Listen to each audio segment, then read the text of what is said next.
The cold hard truth.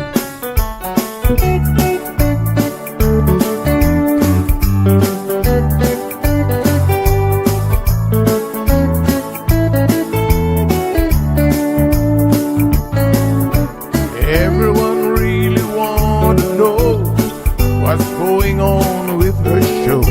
Just get on the air and you will know it's Sandra. The queen of the mile road is here, helping people from everywhere.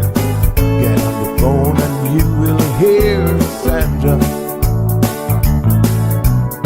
Now she will tell you how it goes, but don't you ever step on her toes, 'cause you will hear the cold hard truth from Sandra.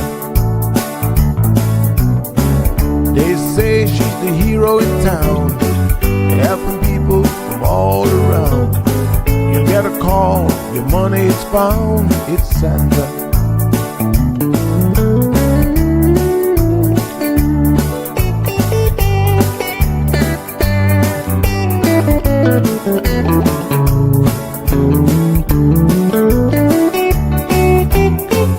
Some will call her late at night just to say that there is a fight, and she will not just leave it alone. She'll get up and call on the phone, and when politics starts on her show, everyone really wants to know the way the things will really go with Sandra. And some will start to criticize, get on the show and tell pure lies, but someday we'll realize it's Sandra. And when they start to argue again, she'll pull the heads to the wind, and soon you will be a friend of Sandra. 'Cause every day everyone wants to hear from Sandra. 'Cause every day everyone wants to hear from Sandra. 'Cause every day everyone got to hear from Sandra. 'Cause every day everyone got to hear from Sandra.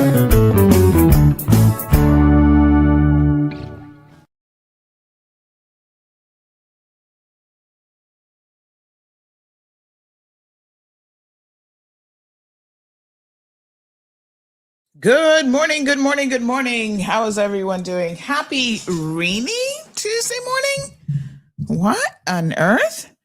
Now tell me, is the rain island-wide or is it just isolated to the eastern districts? We're going to get that update here in just a second. All right. I want to, of course, remind you that there's a few things happening this morning that I know you're going to be tempted to blow up your phones and call me about, but I'm going to encourage you not to do so. So the fire department, Cayman Islands Fire Service, is going to be having an exercise today. You know, they do these on occasion just to make sure that they are prepped and ready should anything happen. So today is one of those days. They're doing their annual 1,000-meter response time exercise. So you're going to see some action. Please do not call me. No need to be alarmed.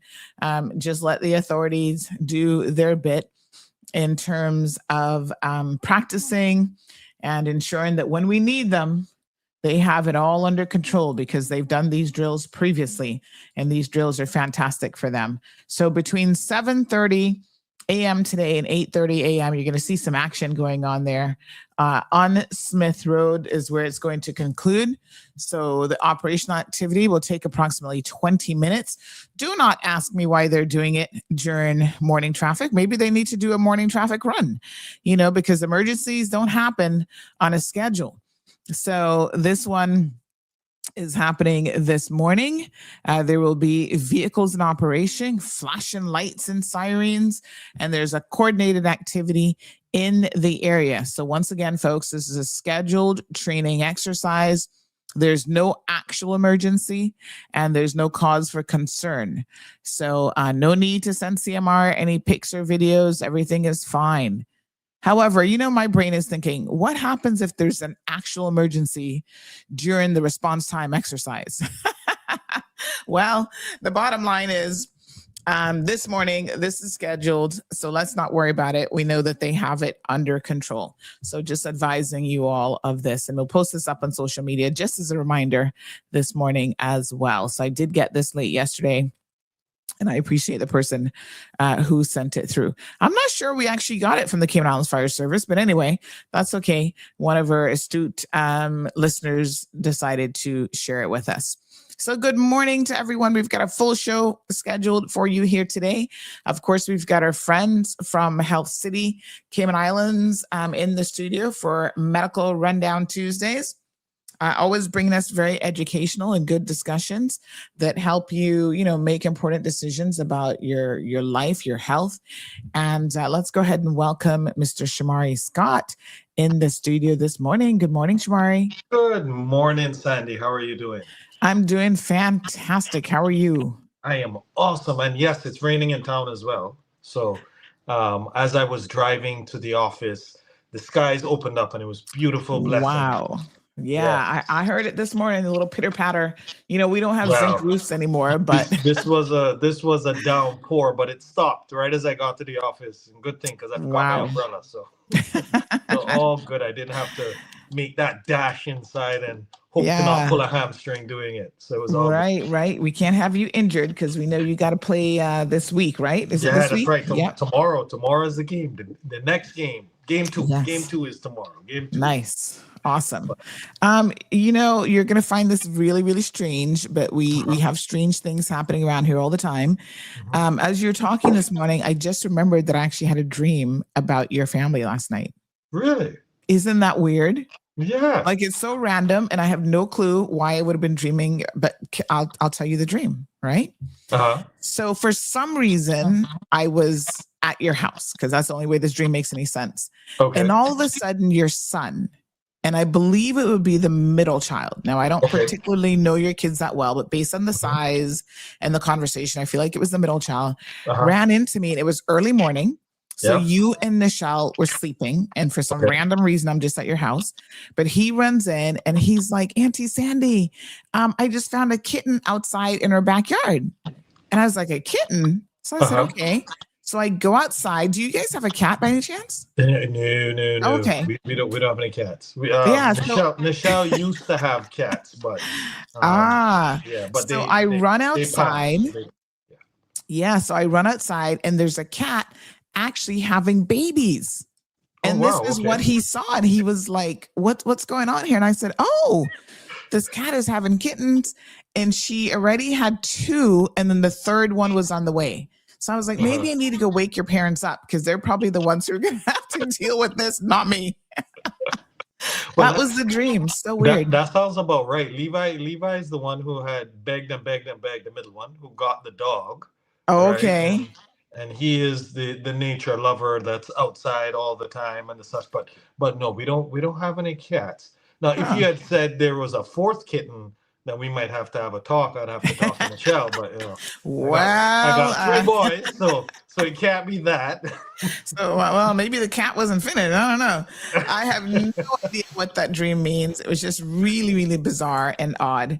And I had even forgotten about it until you jumped into the studio this morning. I was like, oh my God, I gotta tell Shamari this really weird dream. Amazing. So there you go. Anyway, welcome. We've got a great topic lined up today for World Obesity Day. So let's go ahead and introduce our guests. We'll bring in Dr. Ramu. Go ahead and tell us, Shamari, who Dr. Ramu is. Definitely. So we have 2 for 1 today, and to start us off, a good team as we always have at Health City. We have Dr. Ramu, and he's our consultant for general medicine. He's an expert when it comes to diabetes, hypertension, chronic disease management, infectious diseases and preventative care, comprehensive adult health and wellness, autoimmune and connective tissue diseases, rheumatoid arthritis, lupus, and vasculitis. So he has many years of experience, and we're so happy to have Dr. Ramu with us today, because World Obesity Day is actually tomorrow, March 4th, but we're getting a jump on it to be able to speak about something that impacts definitely globally, but we'll get into the statistics. That was a little bit shocked with the STEP survey that the government recently had done about a year and a half, 2 years ago, and our obesity levels and why we Yeah, obviously have some health issues across the board in the Cayman Islands based on the percentages and the such. So we welcome Dr. absolutely. Ramu. Dr. Ramu, good morning. Good morning. Thank you, Shamari. Good morning, Sandra. So nice to have you here. And not to be outdone, we actually also have in the studio Dr. Is it Jayant? Diane? Jayant. Okay. Good morning, doctor. Tell us a little bit about Dr. Jayant. So Dr. Giant is a consultant for surgical gastro, and he's a surgical gastroenterologist. He specializes and is an expert when it comes to robotic surgery, and I know everybody is always interested to talk about that. Also from a gastric surgery perspective, colorectal surgery perspective, pancreatic surgical perspective, and hepatobiliary surgical perspective as well. And he has many, many years of expertise. Once again, we're discussing World Obesity Day. And as you know, with Health City, we have many different physicians that work together in order to either help with a surgical intervention after the fact or to help from a preventative perspective prior to having issues. And that's why we're pleased to have both physicians that took their time to join us today. Yes, Dr. Jayant, good morning. Good morning, Ms. Sandra. Good morning. How are Shamari. you? Thank And you I for the think this introduction. is Dr. Jayant's first time on the show. Oh, yes. I feel yes. I Yeah. feel like I've not seen him on here before. Well, thank you both and good morning. So we have a very, very important topic up here now, World Obesity Day. And I think that Shamari hit the nail on the head when he mentioned that we have quite sadly, it's just crazy. Lots of issues around obesity. Yeah, so let's talk about some of the stats and why World Obesity Day is important across the world, but also very, very important right here in the Cayman Islands. Anybody wants to go first? Dr. Rambu? Yeah. So, good morning, Sandra. Thank you. Yes. Thanks for having me again on your show. So, I'm glad to speak about obesity because it's a chronic medical condition. It is not just a lifestyle issue. So, our focus is on helping patients manage weight loss, manage weight through evidence-based care, prevention strategies, and long-term health support, and not just deeming it a lifestyle issue or a character flaw. Yeah. So, I saw something recently where someone talked about it as being, I think it was Oprah. She struggled with her weight. So we're always watching her entire life. And she said that she finally recognizes it after all these years. And she's tried a million diets. Like we've all seen the salacious videos of her pulling all this body fat out in the studio back in the day saying, oh, this is the equivalent of how much weight I've lost. She says that now she has recognized it as a chronic disease. And so recognizing it as a chronic disease changes how she is approaching it and what she can and can't do. So we're focusing on prevention, early diagnosis, and evidence-based treatment. And that's where we're going to have some discussions around today. And also World Obesity Day is really trying to address the stigma and misconceptions about it as well, because I feel like it's still one of the acceptable ways to be prejudiced against people is because of their weight, right? When someone is overweight, they're obese, especially in the Caribbean, we have no idea, we have no qualms with calling people. We don't even tell them that they're obese. We just say you're fat. And we say some of the nastiest things to people who are carrying excess weight. Even recently, I had a young lady reached out. She had a episode on a plane And it wasn't so much that, yes, obviously she knows she's obese and she needed extra space and whatever, but it was the staff and how they responded to her and the things that they said to her that really upset her. So we're going to focus on shifting from blame to medical treatment and long-term solutions, because there is help for you through the medical professionals that are available. So let's talk a little bit about what we know about obesity. And I do feel like it's always an evolving discussion. So GLPs right now, there's like a whole big discussion around those. But, understanding diet, nutrition, how walking, how weight training, how all of these things impact your overall health, but also your weight and the excess fat that you carry is constantly evolving. And that's why it's important for us to keep up with the latest information and to understand exactly how this chronic disease becomes a problem for a lot of people. We look around and we see it in how we look and how we feel. So a chronic relapsing medical disease characterized by excess fat that impairs health. I was really shocked recently to discover that your body wants to hold on to the fat, right? So everything you do, literally, to get rid of the fat, your body has a way of deciding on a particular weight and wanting to stay there. And it does everything to fight your efforts. Is that accurate, docs? And is that not a little bit crazy?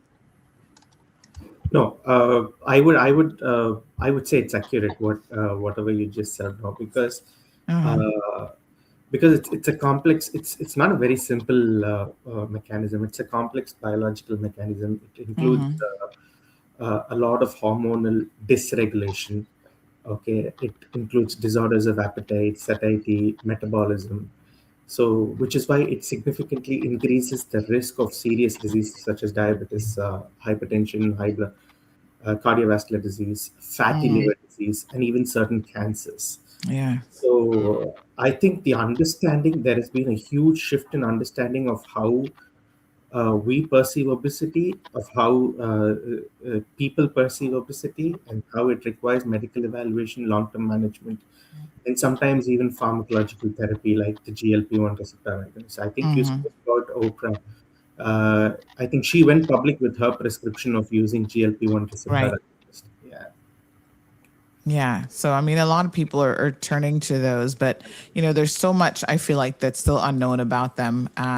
So there are safer options, right, that we know a bit about, that there's proven history with. And we're going to talk about some of that here this morning as well. So how is obesity defined? Again, it's not a simple lifestyle issue. It can be influenced by genetics, by hormones, by metabolism, environment, and behavior. Doctor, I think I finally got it right. Giant. Yes. Let's talk about the body mass index that is commonly used to classify overweight and obese individuals. Yeah, so your body mass index, it's a very simple calculation. You just need to check your weight against your height and into meter square. So that will give you how much is your body mass index, and that is defined globally. That is used globally to define obesity. Okay, so right now it is defined as BMI that is more than of 25 is classified as overweight, and anything that is going above 30 comes under the category of obesity. So there are various you can call it the numbers that are used. Okay, the BMI more than 30 is obesity, BMI more than 40 is super obese, and again it is interchangeably used with morbid obesity also. Usually we call super obese about a BMI of 50. And this is very important when we need to plan for the treatment for any patient, whether a patient needs to undergo a medical management first, or whether the patient will benefit from it or not, or a patient is much more suitable to undergo a surgical procedure for it. Yes. And of course, these indicators give you an idea of how well you're doing, but we also need to talk about people whose BMI might appear healthy, but they still need to watch it very, very carefully because they're kind of going in that direction where it is increasing, right? And those patterns really do matter as well. Dr. Ramu? Yeah. So I just wanted to add one thing to what Dr. Giant has just said now. Okay. So Mm-hmm. It's not just the BMI that is an accurate measurement. I think I recommend measuring the waist circumference as well in overweight in individuals who have not reached that BMI of 25 or 30. I Right. think recommending waist circumference measurement in addition to BMI is better tool to assess obesity as well as to assess cardiometabolic risk.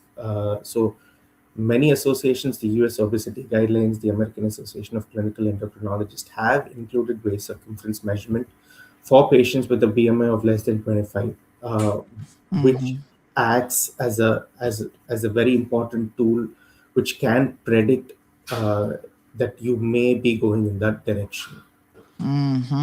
Yes, because for a lot of us, it does creep up over the years. There's some people who might have it early on as teens, but we have some statistics here, global burden of obesity that's really, really shocking. Over 1 billion people worldwide are living with obesity. Global prevalence has more than doubled since 1990. And obesity is a major driver of type 2 diabetes, cardiovascular disease, stroke, and certain cancers. It's now recognized as one of the leading preventable causes of premature death. And after this segment, I do have an audio note that I want to play because I want to further this discussion in the community a little bit. Someone sent out an audio note last week in a group, and I thought it was really, really important to recognize that that audio note came right before World Obesity Day. And it's so ironic that people don't see the connection. But this person was basically lamenting how so many Caymanians are dying. What's going on? And I bet most of us are not willing to accept that it is our lifestyle. Ding, ding, ding, ding, ding. That is really what is ultimately killing us. So we've got to talk about this, folks. This is really, really a serious matter. Over 1 billion people worldwide are living with obesity. That's crazy. The prevalence has more than doubled since 1990. And I'm sitting here thinking, how is that even possible? When everybody was going low fat, they were pushing the whole low fat, regiment on us in the 80s and 90s. And it seems like low fat didn't really work. Now, what are we looking at here for the Cayman Islands? We're part of the problem too. Obesity is a significant and growing concern in the Cayman Islands. Again, Shamari made mention of remind me the name of it. Was it SNAP? Steps. The step survey. Yes, there's something SNAP too, but this isn't it. This one was the step survey, and yes. I don't have the statistics in front of me right now. But as you will be able to see on the screen, where it's talking about more than 70% of adults are overweight. From my recollection, 30% are actually obese. Jeez. So we have, 1 in 3 that would be obese based on my recollection of what was in the STEP survey.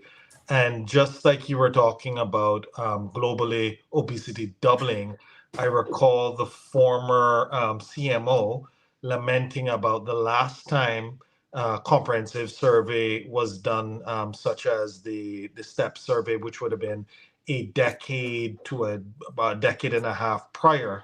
And all of the major areas, such as obesity and whatnot, have gotten worse in the Cayman Islands. So, that once again pointed to the fact that, yes, we have all of this great medical care, but obviously it's the long tail where we need to try and change behaviors and to, actually have a look in the mirror and figure out how we can get into schools to educate as well as to help adults, so that we can tackle this issue. Because if we don't, and a lot of people obviously are having issue with insurance payments, and that's a whole other hornet's nest. But one of the major components of it as well has to do with regular health and the fact that people need help. And obviously that only expounds when you get older as well. Yes. So my handy AI assistant, I've codenamed her Samantha, is providing us with some details from the STEP survey. So here we go. Key obesity findings, and again, the 2023 STEPS, which was the National Health Survey, found that obesity and excess weight very common among adults here in the Cayman Islands, with roughly 7 in 10. Let that sink in. 7 in 10 adults above a healthy weight. So you look at a room that has 10 people in it. 7 out of those 10 people. Yeah. It's shocking. Yeah, 70% overweight. Yeah. Oh my gosh. Yeah. So 37% of adults were classified as overweight, and a further 33% as obese, meaning that 70% of the adult population is carrying around excess weight. That is wild. So my memory isn't off. So 33%. No, you were pretty good. Obese. Yeah. Okay. All right. Yeah. So I mean, when you break it down that way, Shamari, it's a little bit scary. That's pretty bad. Yeah.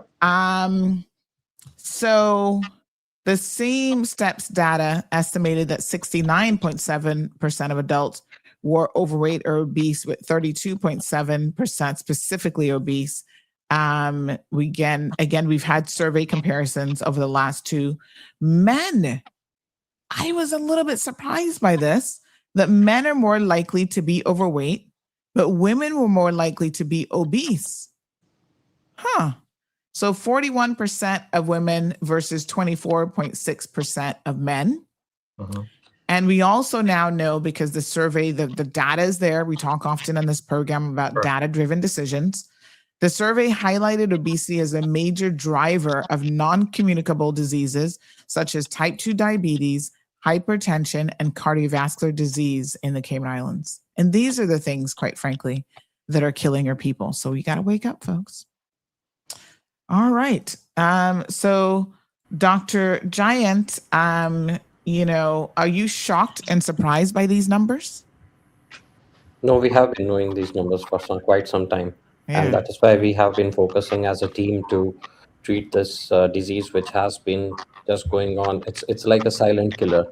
People don't realize what all things they acquire when they are just obese. And it is just not about how they are looking. It's about what is going inside the body. So as you rightly corrected, said that it leads to cardiovascular problems, it leads to hypertension, diabetes, and that is not just, the list does not end over here. People end up having arthritis. They end up having multiple social issues, which lead them to various psychiatric illnesses also. So you must be knowing regarding people going towards their comfort food, right? And these peoples are definitely prone to doing this. Whenever they are, let's say, body shamed, or whenever some comment has been passed on them, they have a tendency to just go back to food, because that is what gives them some peace. Yes. Right. So it does not just end over there. There is a long list of diseases that one can acquire because of this. And definitely it is the time, with such staggering numbers, it is the time that we need to look into it on a very serious note and treat them. Yes. And this obesity will lead to a decrease in the number of years of your life also. So recently there was a meta-analysis which was conducted, and which showed that once you get down from the BMI of above 35 to below 30, you can add up to 5 to 6 years of life. Wow. Which is a very big number. Yeah. Right? Yeah. So plus it is also adding a lot of burden onto the society, onto the health insurance. Yeah. So last year itself, I think US had spent 140, not last year, it was 2 years in 2022, when they spent almost $147 billion just behind obesity. So this definitely needs to be looked at on a very serious note now. Yes. So, folks, again, the STEP survey linking what we already know, that obesity really increases our chances of things like raised blood pressure. So 30% of adults right here in the Cayman Islands have elevated blood pressure, and are more and are on medication for it, and more than or about 35% of those with raised blood pressure are undiagnosed. So men, we need you guys to pay attention here. This is why you carrying on excess weight is something you need to know, that it increases your chances of high blood pressure. 44.4% of men are undiagnosed, and that is a silent killer. They called blood pressure a silent killer, because a lot of times there are no symptoms. You don't even know that it's elevated, but it can definitely take your life. Physical inactivity. Nearly 20% of adults do not meet the World Health Organization's minimum activity guidelines. And among women, that figure was even higher at 27.1%, which compounds obesity risk. Also, our blood and sugar diabetes care gaps. So 23.6% of adults report never having had their blood pressure checked, and half of those are known diabetes patients. They've never had, proper care either when it comes to diabetes management. All of this is connected, folks, to your obesity. So really, really, again, shocking numbers, but every little bit helps, as Dr. Giant just said. Even reducing your BMI from 30 to 27, it might not seem like a lot, but it does have an impact on things like diabetes, hypertension, sleep apnea, fatty liver disease. So every step that you can take to getting to that healthier lifestyle can certainly help. And now we're going to start to talk about, what are some of the ways in which you've tried everything, you've done everything. What can Health City Cayman Islands offer? So if you've got a strong family history of metabolic disease, you experience obesity-related symptoms, joint pain, breathlessness, fatigue, this is a discussion that you really need to be paying attention to. So we've got options available. Dr. Ramu, why don't you walk us through what the medical treatment options are looking like? Yeah, so sustainable weight management isn't a crash diet. It is a long-term medical plan. So what I see in my clinic is a lot of denial. Okay, so the first part, I think the first aspect of all of this should be to accept the flaws. So normalizing overweight is typical, normalizing high blood pressure as typical, normalizing high sugar as typical, has become socially normal, is what we see in our clinics, and it's gradually creeping into the society. So thereby reducing the perceived urgency for lifestyle change. So the first, before any intervention comes, the first part of this obesity management should be acceptance. So, and then we help patients draft a long-term medical plan. It should be steady. What is sustainable is it should be steady, slow progress, where your blood pressure improves, your diabetes, your glycemic control improves, your energy returns, and you can start moving without pain. So we address this as lifestyle intervention, structured nutrition plans, behavioral therapy, okay, physical activity, which is very, very important, management of sleep and stress. Then we also recommend medical and surgical options for obesity management. So you've all, so there is this one drug that the whole island has been talking about. You've all likely heard of the jab. So these are medications called semaglutide and tirzepatide. So what they do is they mimic a hormone that your body naturally makes called GLP-1. So this hormone does two main things. It tells your brain that your stomach is full. It also slows down how fast your stomach empties. So there's something called a food noise that makes you want to keep eating even after you finish one full meal. So this drug helps turn down that food noise in your head so that you can make better choices without feeling like you're starving. I've been doing quite a bit of research on this myself, just as a point of interest, because a lot of us who are carrying around this excess weight are certainly thinking about it. And I understand that they've noticed that it's doing something that's quite interesting. Medical professionals like, it's actually changing the way people think about food, which is interesting. There seems to be some sort of connection to the brain and how you treat food, and that then determines how much you will actually put in your mouth and your desire to want to eat. And you make a note that the body actually produces GLP naturally, but then this medication, there's a whole group of them. They go by different, I guess, commercial names, but they actually mimic what the body does, but in a larger dose. So let's talk about some of the limitations of this drug. In other words, there are some side effects, and it's also quite expensive, right? Yeah, it is. It is expensive, but it does a lot of. It has a lot of long-term benefits with respect to obesity and other medical disorders as a result of obesity. I think one point Dr. Giant did not mention was he mentioned all the complications of uh, of uh, of overweight and obesity. I think it ultimately has a direct link to cancer development in our body. Yes.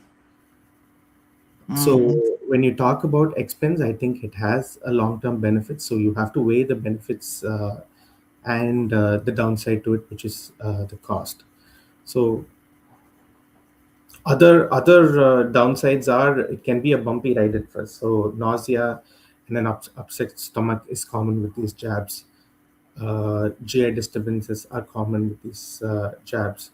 But again, it is like when you start running, initially you find it difficult. When you continue it on a daily basis, you become better, you get used to it. So that's what the drug does to you. So you persist, you continue the medication, you get used to it, all the GI side effects disappear over a few weeks. So and just like a car needs fuel, these often need long-term use to keep the engine running, right? So they're not drugs which can be used for a month or 2 months. Uh, for real effects to be seen, these are drugs that has to be used for at least a year or two. Right. And then even after that, people are, some of the physicians that I've seen are saying that they probably will work best for people cycling off and on. So they take them for a period, they cycle off, and then maybe months later, they kind of cycle back on. Is that also your opinion in terms of most effective usage? No, most effective usage is continuing the drug. I'm not very sure about the cycle on and off, but continuing Okay. the drug and effective lifestyle management. So see, it is like a three-leg stool. You can't. You need lifestyle. You need medical support. You need, and sometimes you need surgery. If you take away one leg, then the stool tips over. Okay.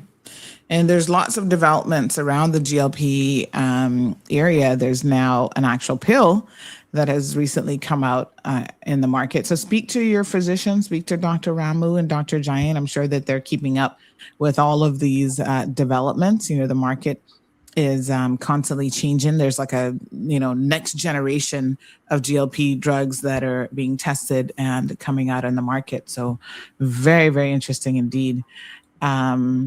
Right. So let's now talk about the surgical options as well, because this has been something that's tried and tested. So what do we know about the surgical treatment options and what is being offered? Yeah, so surgery is basically targeted to not treat obesity. It's targeted to treat the metabolic component that is associated with it, along with the overweight also. So it's not a cosmetic surgery that we perform, okay? And there are various ways, maybe endoscopically and even our laparoscopically or robotically, that we can do these things. Now, there are recent advances as endoscopic procedure also. We can, there is availability of an endoscopic sleeve gastroplasty, which can help reducing weight for up to 20 to 25% of your excess body weight. Then there are balloon deployments that can be done inside the abdomen. There is now a pill available that is that you can just take it on an OPD basis, and the balloon goes inside the abdomen and gets deployed over there. That's the Allurion. But these all these methods, Mm. endoscopic as well as the balloon and all, have only been successful in reducing your weight for up to 20 to 25% of the excess body weight I'm talking about. When it comes to surgical techniques, these are highly effective. They tend to make you lose almost 60 to 75% of your excess body weight, and they have got a very strong metabolic impact when it comes to uncontrolled diabetes, when uncontrolled hypertension, when you have an obstructive sleep apnea, which is becoming a major killer now also, because the Wow. obstructive sleep apnea is responsible for giving you all the morning laziness when you wake up, the morning headaches, you feel the high blood pressure, diabetes. Sleep is directly related. How you sleep is related to how your body metabolism is going on. So the sleep apnea, the cancers, yes, the cancers has become a very big burden now, and obesity is one of the major reasons. Specifically, even this ovarian cancers, cervical cancers, your gut cancers, all colorectal cancers. So all these cancers are seeing a very big spike right now, and it is seen in early, in even younger individuals. So obesity is definitely one of the reason why there has been a spike in these cancers. So this surgical techniques are basically targeting to take care of the entire weight, and as well as the metabolic component, and bring down all these risk factors and the incidences that you can that you may have in future. So, like I said, there have been studies which show that yes, you can add 5 to 7 years of your life when you undergo Wow. these surgeries, and this is only by reducing your BMI by uh, by, let's say, around 5 to 7 from what it is. Okay. Uh, all the medical options that are available help in bringing down the BMI from by two to three numbers, but the surgery can bring it down by up to seven numbers, and that is why there is a very big impact which is seen by these surgical techniques. Most common surgical techniques that are used are sleeve gastroplasty, in which the stomach is basically cut and it's made into a form of a tube, thereby reducing the capacity of the stomach. And it also takes out a part of the stomach which is responsible for production of one of the hunger hormones, that is ghrelin, and thereby reducing your appetite overall. So that is what. The second is the gastric bypass. There are two types of gastric bypass. One is a Roux-en-Y gastric bypass, and another is a mini gastric bypass. And these work in two ways. One is a restrictive way. That is, we reduce the size of the stomach, and along with that, it also leads to malabsorption because we bypass the food into a distal segment of the small intestine. Okay. So, there are other procedures also available which are reserved only for patients who are having very uncontrolled diabetes. That is, biliopancreatic diversion procedures are also available. Uh, yeah. So So, recently so, there so interesting that you have quite a number of surgical options that are available. Can we talk a little bit about the robotic bariatric surgery? Because this is the first I'm hearing that it can be done robotically. Oh, yes. So this has been a very good thing that has the recent advancement that has happened in our field, and it definitely has shown quite a lot of better advantages over the laparoscopic surgery. It gives us 10 times magnification when we are operating compared to the laparoscopic surgery, and with a 3D visualization. Plus the instruments have a dexterity inside, as in it's almost like I can put my hand inside when I want to suture. It's almost like my hand inside suturing. So this helps us in providing safer surgery. with reduced complications, and specifically it is of benefit when it comes to difficult and complex cases, when it comes to revision surgeries, when it is about very super obese individuals. So in all these patients, the robot has definitely got a better advantage. Plus, it has Wow. got staplers which are used even during the laparoscopic surgery. So the staplers that are available with the robot have got a special tissue sensing technology, which makes the staple line even much more secured compared to laparoscopic procedures. And Wow. definitely, these are like small cuts. You end up getting your entire bariatric surgery done with 4 or 5 small incisions, and you are up and about the same day of the surgery. Fantastic. Wow, this is amazing. So the bariatric surgery can now be done robotically, and lots of health benefits, folks. So greater precision. They have 3D visualization, better suturing control, smaller incisions, useful in complex or high-risk cases, less post-operative pain, lower risk of bleeding or leaks in complex cases, shorter hospital stay, faster recovery, and it's particularly beneficial for high BMI or revisional surgery patients. So some people might have had the traditional one done and then they need, a revision. So the robotic bariatric surgery is a good option for those individuals. We do have a video here, a testimonial that we're going to go ahead and share at this time. So sit back and listen to this, folks. When I'm on the field, walking with pace, or training in the gym, it feels like I'm a new person. For me, movement is about not having to think about limitations and just do what I want to be able to do, to be who I want to be.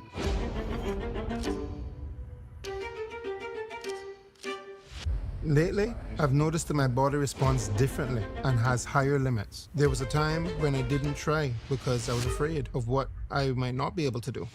Back then, even simple things like quick movements, stretching, warming up, felt too difficult. At some point, I realized I didn't want that to be my story anymore. I decided to take control of my path. That decision led to bariatric surgery at Health City.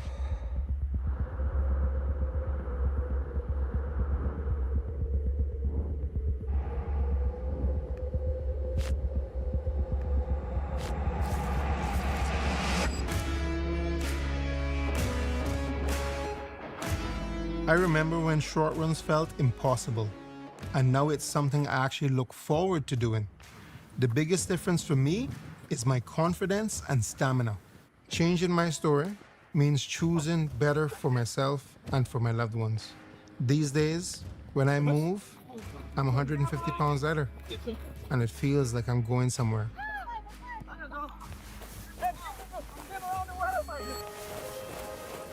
I took control, I'm doing the work, I changed my story, and my journey continues.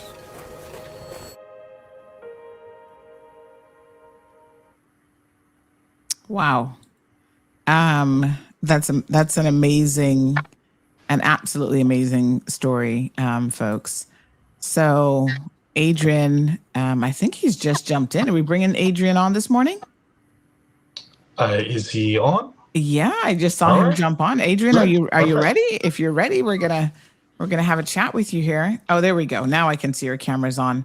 So Adrian, that story kind of gave me goosebumps. Let's invite you in. Good morning. How are you? There you are. Morning. Yes. Morning. 150 pounds lighter. Tell us, what is the biggest change that you've seen in your life, not having to carry on that extra? I'm sure you've probably gone over that now, but 150 plus pounds. Sorry, Adrian, can you hear me? Uh-oh. I think he might not be hearing me. Okay, let me just pull him out for 1 second, and then we'll just try to get his audio sorted out, because we definitely want to hear his story. I'm going to just message him and see if we can get that sorted there. But yeah, we definitely want to talk to Adrian this morning. This is fantastic. Let me just see here.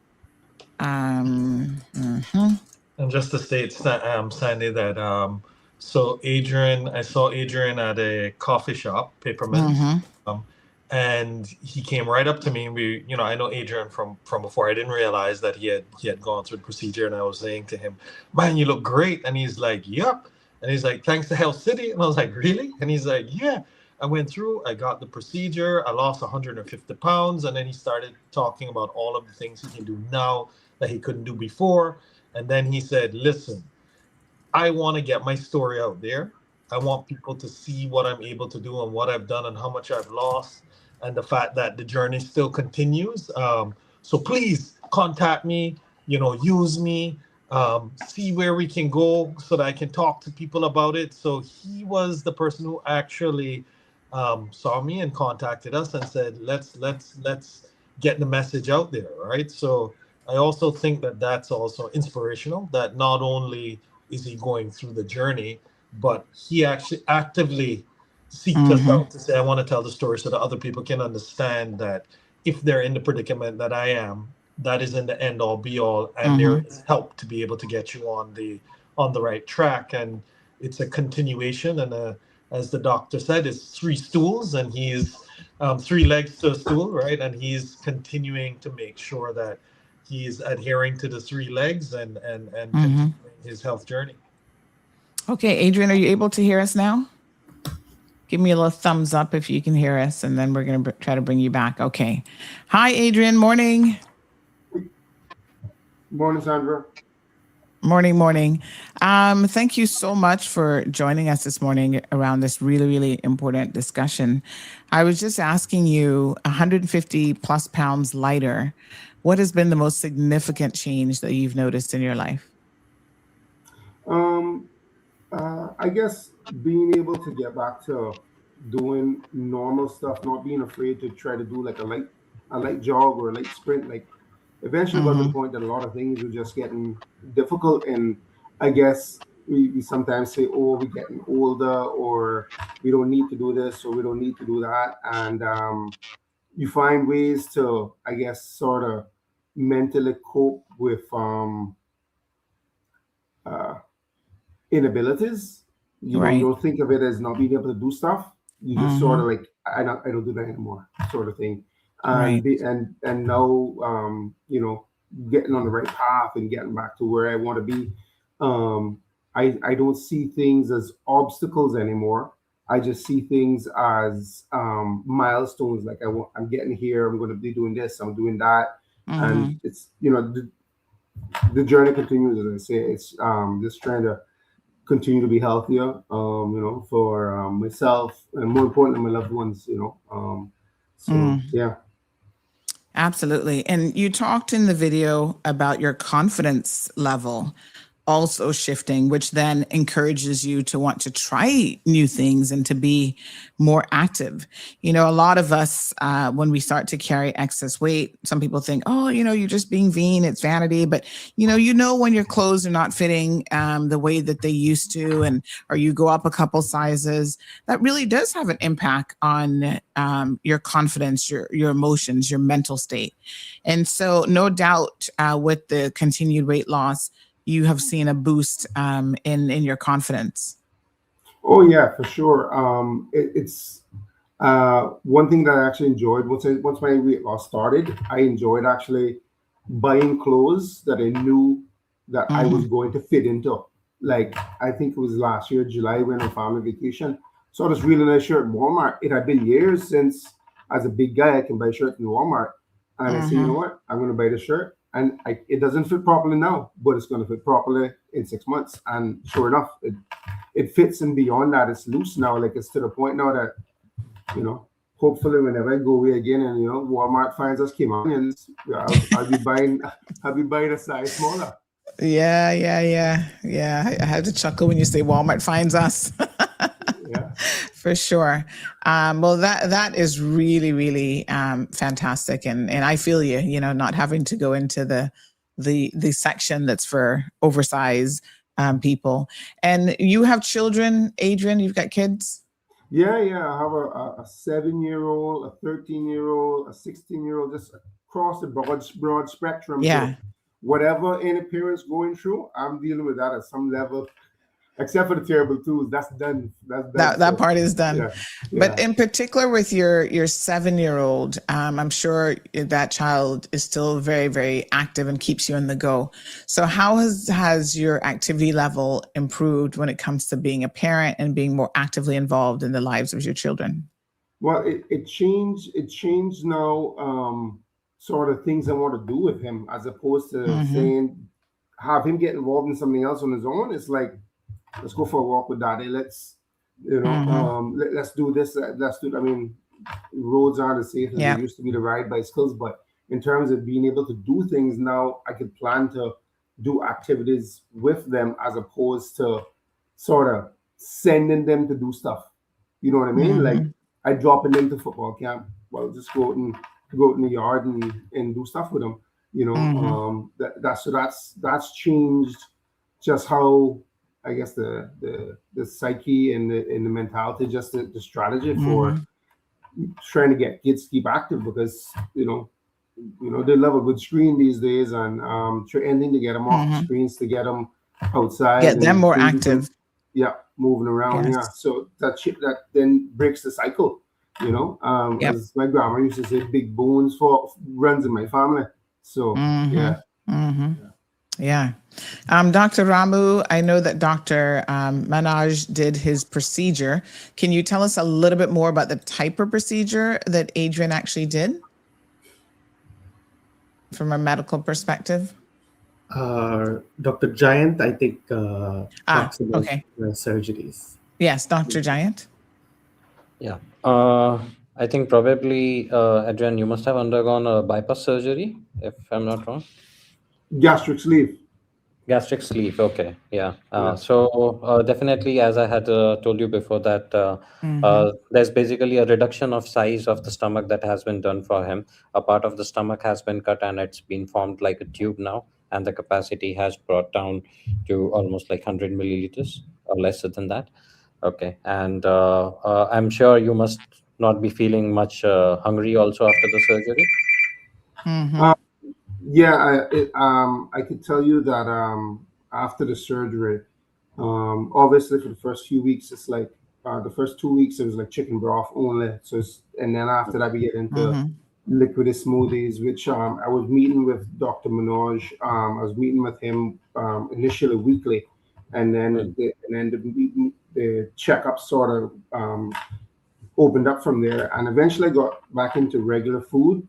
But as the doctor just said there, Sandra, portions much smaller, easier to get full, and I think it afforded me an opportunity to break the cycle of when we grew up. We get taught you got to finish your meal. You don't know when that next meal comes from. You can't get up and go play until you finish all this food, even if you say you put right. So it now breaks the cycle that if I'm having a meal and I don't want to finish it, I can just put it aside, and I don't feel like sometimes even when you go to a restaurant, we buy something that might not taste the best, but we say, boy, I spend my money, so I got to get my money's worth. No, I just push that aside. I don't want that. I don't need that. Is what I can intake is much less than it used to be. So I'm going to make sure that whatever I do have is nutritious and I enjoy it. So, yeah. Gotcha. Wow. Very, very good. So your entire relationship, Miss Jean is enjoying the show. She says very informative discussions. Your entire relationship then with food has changed, you would say, significantly. Oh yeah. And I'm not going to say that this is the surgery is like, or have the surgery and I don't need to do anything else. To me, it's a way to kickstart your life change in terms of you find opportunity. You use that to find opportunities to change your cycles of what you're going to eat and how you're going to eat. You identify superfoods, because now that my intake is much less, it's more vital that I have the proper nutrients. So I make sure to intake the superfoods. So I'll go to the store and I'll get some avocado, or pear as we call it. But I'll get some avocado and I'll have that with some lean protein. You have to make sure to have enough protein, because when you're losing weight as drastic as you are, your body will eat the muscle if you don't keep up your protein. And all of this, the doctors at Health City did help to coach me on in terms of, make sure you're having the right amount of protein, choose the opportunity to put the right things in your body. So Mhm. yeah, it just created the point to make a shift essentially. And Mhm. the next over the course of next year as well, I continue to build those good habits because we didn't get here overnight. We didn't get overweight overnight. We didn't get to the point that that we needed the surgery Mm. in one day. So it to go back and get a fix, it's not an overnight fix. But Mhm. the surgery, the reason I went to that is it just allowed me to get to the point that I need this to kickstart sort of the rest of my life. Wow, fantastic. So Keith is here. Keith Orrit, he is here cheering you on. He says, let me just find his comment here. He says, awesome, young man. So some words of encouragement there. And how have the people, I'm curious, when you're in this drastic of a weight loss journey, how have the people around you responded? What has been, perhaps the biggest surprise of the response from family, loved ones, friends? Well, honestly, initially, I think a lot of people are actually afraid to mention your weight Yeah. loss because they don't know what's causing it. They don't know if you're sick. They don't know. But I'm an open person. I'm willing to have the discussion. But Mm-hmm. initially, they weren't saying anything. But once they realize that I'm on a weight loss journey, then it's like you're looking great, proud of you, Mm-hmm. doing a great job. Keep it up. Mm-hmm. But initially, onset, initially, I wasn't hearing much from external. It's only my Mm-hmm. immediate loved ones that knew what was happening, and Mm-hmm. it's because not everyone knew what I was doing. Right? Not everyone Right. knew that they don't know what's going on. That you see a person lose weight, and a lot of time people are so private about it. You Mm-hmm. kind of make the assumption like, I hope they're not sick, you know, Mm-hmm. because I mean, drastic. I mean, within the first because March the 6th now is going to be a 1 year anniversary for me. And Wow. within the first, I think it was 6 or 8 months, it was down by 100 pounds. And then now it's tapered off.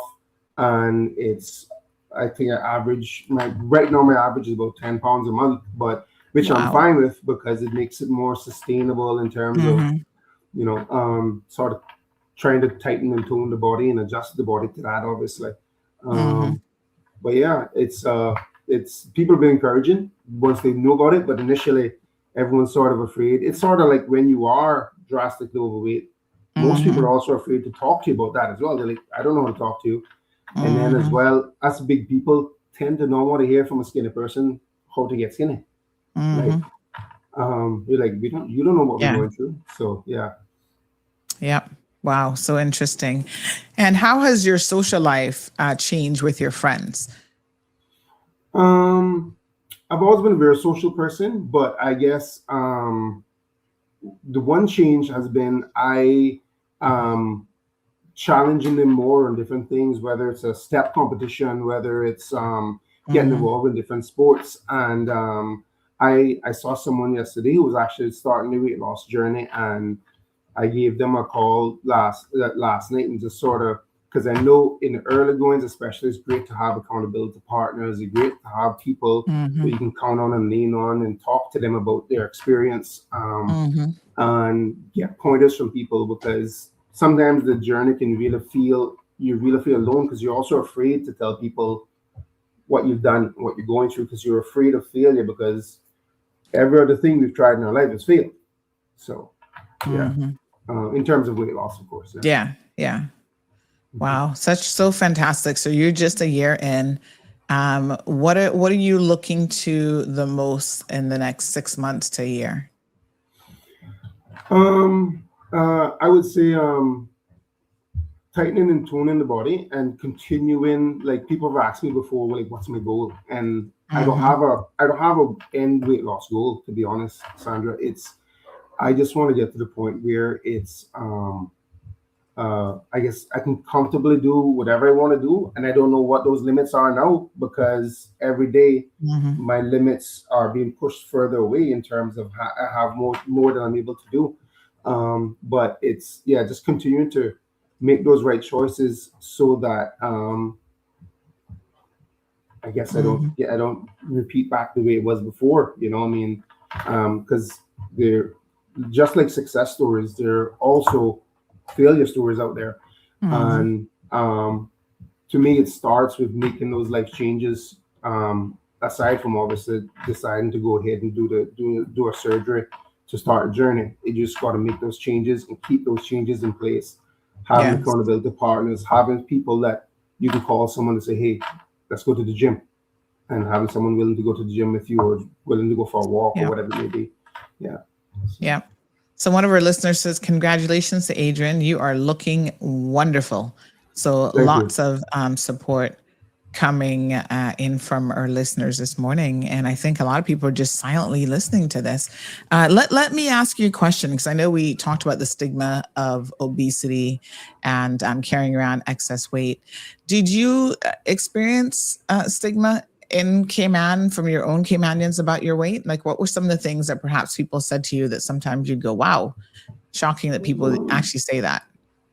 I don't think people said things directly to me per Okay. se, but I have heard of things that people would say to like others around me. And I think part of it, I guess, because I'm a nice guy and people don't want to hurt my feelings, and part of it also is I was always been a quite face tell that back, so it Yeah. didn't do me a lot of favors as a kid. You know, I picked Yeah. up some licks, as they would say, but I guess the stigma was the only real stigma is in terms of like needing just different seats to sit on. Like, it sounds simple, but when you're a severely obese person, you look around, you wonder if, well, can I sit in that chair? No, I don't think of, like, that's not something I have to think about anymore. And it sounds simple to someone of the average build, but for us bigger people, that's not a normal thing. You go to one of these, election season, one of these town hall meetings, you're looking around for the sturdiest plastic chair you can find. So, so just simple things like that, I don't actively have to think about anymore, which is wow. Yeah, a welcome That's change. amazing. Yeah, that's amazing. And I think, even those of us who are still considered obese and still carrying too much weight, we might not be carrying, as much as you were. I've got 50, 75 pounds that I could probably do with losing, definitely do with losing. But, there's like a quality of life that definitely is less when you start to put on the weight. Obviously I'm still getting in the seat belt, but if you get to a certain size, then you've got to pay for an extra. I don't think Cayman Airways charges you for it, but some of the airlines now are talking about, they're going to start charging you more because you're taking up more mass in a seat and they can't comfortably sit someone else next to you. So there's lots of considerations when you sit down with a plate of food. You know how we love to pile up our food full of all the good starches that we really, all the carb loading that we really shouldn't. The skinny person does it. Nobody really looks at the skinny person when they do it. But when you're carrying excess weight and you do it, they're like, now we see why you're fat. Like, and Caymanians, I mean, they might not have done it to you, but honey, Chad, I think we all been there, where they're a little bit too honest with their opinion about your weight. So I'm sure it would be a welcome change for a lot of people to not have to deal with that. Abby says that some people don't go to the gym out of that fear, but honestly, everyone is accepting and proud of the effort. No judging, just progress.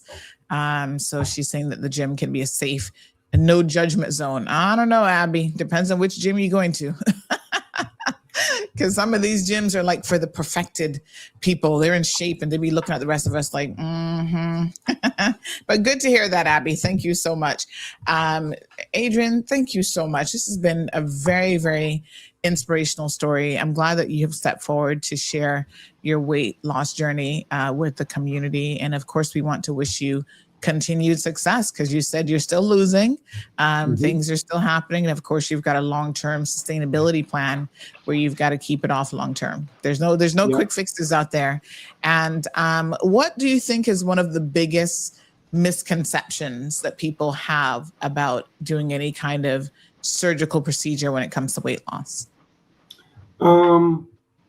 I think the biggest misconception, I think there's two things: a big fear and big misconception. The big fear to me is that people are afraid of going under. No, and when I say going on, I mean going to sleep.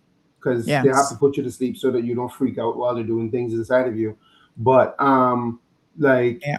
one that helped me is I did have an elbow surgery at Health City years ago, so I was familiar with anesthesia. And also, once you educate yourself about it, it's, you don't hear a lot of stories about people going to sleep and not waking up.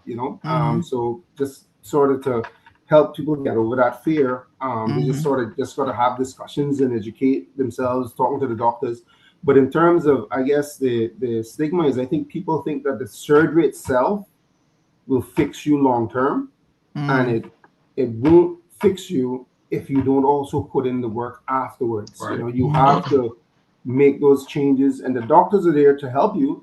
There's only so Yes. much they can say, but they can only talk to you while you're in the consultation room with them. When you get out, you still need to do the other things. Like, I mean, I remember my doctor telling me that when I got into smoothies, there's clients who get into smoothies and they make healthy smoothies at home. There's also clients who pull up at one of the fast food joints and order a milkshake.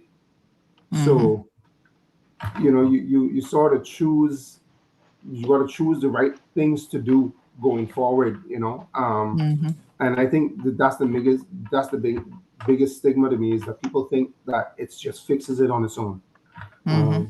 So, yeah. Okay. All right. Clean and Straight says your efforts are all paying off. Keep up the great work.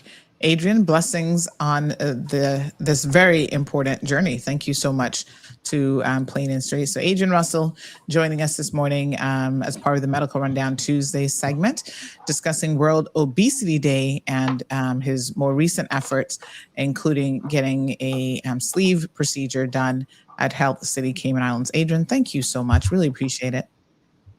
Thank you, Sandra. All right. So Thanks, good to Adrian. see. Yeah. So good to see him on that journey. So docs, it's possible. You've got options available for people. They can come in and certainly discuss what those options I are. hear you, Sandra. Oh my goodness. Let me see. Can everybody else hear me? Anybody else? You can hear me, Dr. Ramu? Dr. Ramu, you can hear me okay? Yeah. I Okay. can hear you. Yeah, Shamari, maybe do a little bit of adjusting there for me. I'm going to pull you out while you do that. But yes, I was just saying that, discuss, you have options that you can discuss with your physicians. You're a candidate for surgery if your BMI is over 40, BMI 35 or 35 with comorbidities, because that makes a difference. And if you have it over 30 with uncontrolled diabetes, so selected cases there, surgery might be an option. But you also, as Adrian rightfully said, you've got to be committed to the long haul, to the journey. You must commit to lifestyle changes and follow up. And they do, correct me if I'm wrong, Dr. Giant and Dr. Ramu, but there's an actual assessment of the person's mental state to see whether or not you think that they're a good candidate for this procedure. Is that right? Yes, we have to get a psychiatric evaluation done, because there are some people who have disorders, that is like eating disorders, in which they tend to eat more. It's called as a bulimia. So we need to rule out these eating disorders before we can plan for a surgery, because after surgery, it's not just that yes, we have done the surgery, and as Adrian said, that yes, that the journey is done over there. No, it's a continued effort that everyone needs to put, and which definitely involves of regarding what you are eating and how much you are eating. And along with that, it also involves whether you are going to do exercises after the surgery, whether you are going to take precautions in terms of what all you are eating. So it's a combination of various things that will help Yes. you bring down the weight. And we need to get a psychiatric evaluation done before we do the surgery, so as to ascertain, yes, a candidate will be able to do all these things after the surgery. All right, folks. So, do everything in your power that you can. But again, it being a chronic disease, you might need some medical intervention and some assistance. So make an appointment with Dr. Ramu, Dr. Giant. There are others there at Health City able to help you, but do your best to maintain a healthy, balanced diet. Limit ultra processed and high sugary foods. Sugar is really a killer. Engage in regular physical activity. Prioritize adequate sleep, manage your stress, because there's good evidence now that shows that you could have an absolutely perfect diet, be exercising, doing all the right things. But if you're not getting enough sleep, and that's why when they were talking about sleep apnea, this is important, because the evidence is showing now that if you're not getting adequate, deep sleep, that your body will sort of undo all the other areas that you're doing great in. So sleep being extremely critical to the balance of everything, the balance of your sugar, the balance of your blood pressure, everything goes back to sleep. And then seek medical guidance if weight is increasing. That's why at Health City, you've got it all. You've got the sleep clinic, you've got diabetes management experts, you've got the team that will help you on the surgical side, Dr. Rambo and Dr. Giant. I mean, it's everybody's there, Shamari, under one roof, now two roofs, but you've got your options. Definitely, Sandy, and that's why we're so pleased to have both physicians here with us today, just to show that obviously we have a much wider team, but definitely shows the interconnectivity of what we have at Health City. And once again, a huge thank you for Adrian, because a lot of times people go on this journey and may not want to speak about it, but he definitely seeked us out to be able to tell his story so others can take that journey as well. So I want to also say huge thank you to Adrian. Wonderful. One question here from Plain and Straight about health insurance coverage. Health insurance normally covers gastric procedures? So it just depends. It just depends on the insurance company. So depending on which insurance company you have, either you would need to ask the question or you can call us and we can actually check the benefits of that health insurance to see if it's covered or not. Yeah. I can tell you a lot of them do, because they're like that versus all this ongoing stuff that they would have to do for you. They'd rather just have you, have some medical intervention. AMAC asking if after surgery, are there cheat days allowed? Don't be thinking about that before the surgery. Oh my goodness. Already trying to figure out cheat days. No. Well, thank you so much to Dr. Ramu and Dr. Giant. Of course, Shamari, who is the Chief Business Officer at Health City, Cayman Islands. Another fantastic segment this morning. Really appreciate you guys coming on the program, as always. Thank you for having us. Thank you. All right. Thank you very, very much. You're ready to talk about cheat days? Oh, my goodness. All right, folks. So Adriana says, I did my surgery a year ago at Health City with Dr. Cyril, and it was the best decision ever. Wow. Congratulations, Adriana, and continue to stay on that journey. You got this, girl. You can do it. So yes, I mean, lots of options available to you. I wanted to share this voice note here. I'm trying to remember. I was asking my team to have a listen to see if it was a clean voice note. I believe it is. But I do want to quickly just share this voice note, my thoughts, and then we're going to jump in to the interview here with Dr.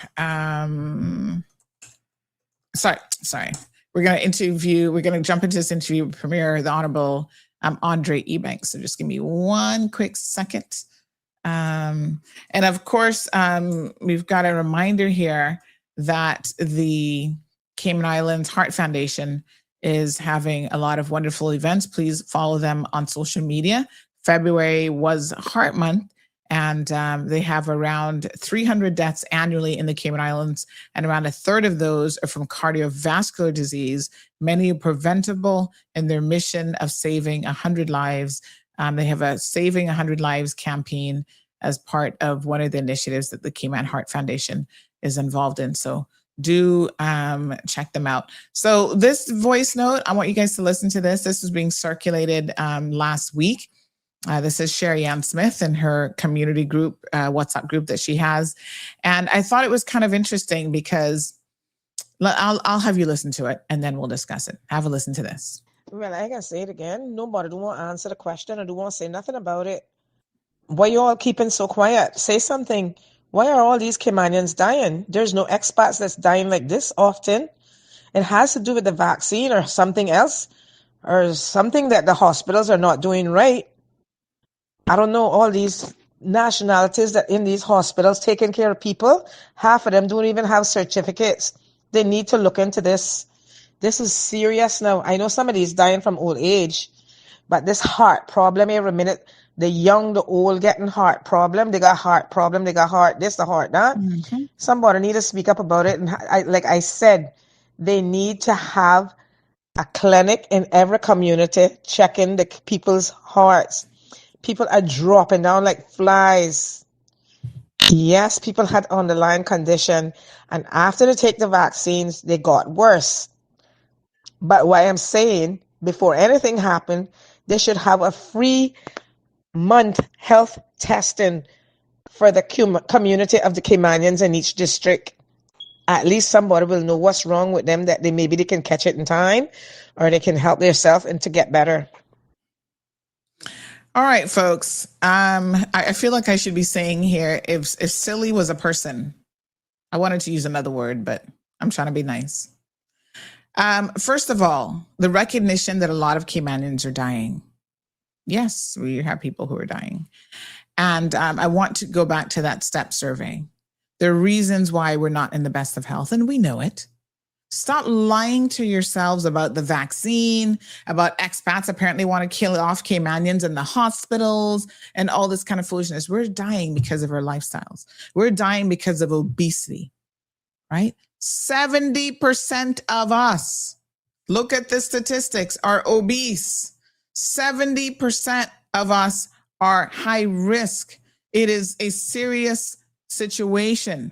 Non-communicable disease. It's being recognized as a disease. Obesity, high blood pressure, physical inactivity, sugar, diabetes, tobacco use, right? All of the things that you know, drinking, y'all need to stop it.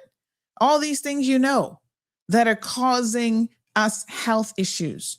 Our people are dying largely from these lifestyle issues that this STEP program, big shout out to the Ministry of Health and Wellness, has undertaken. So this is the reality. This is the truth. There's no conspiracy. No one is out here trying to kill off Caymanians. We are killing off ourselves. And we have to recognize, right? And this is why on this program, we're getting back as of tomorrow. I know y'all thinking, start right now, Sandy. We're going to get back to doing our squats in the morning. Sitting down, the sedentary lifestyle is killing us. That is what is killing us. We love to eat. We love to drink. Some of y'all love to smoke. We don't love to exercise. We don't love to go walking, right? There's no conspiracy here. And not for nothing, there's a lot of amazing and wonderful organizations out there that are always doing free health checkups and free fairs. Health City does them all the time in communities. HSA does them. All of the hospitals. We have the Heart Foundation, Cayman Heart, Foundation doing this heart health, trying to save lives. So they're saying that, look, we know for a fact that a large number, at least a third of those, are being caused by cardiovascular disease. So get it together, right? AMAC says, I agree with the lady in the voice. My husband never used glasses until after the vaccine. Lady. Okay.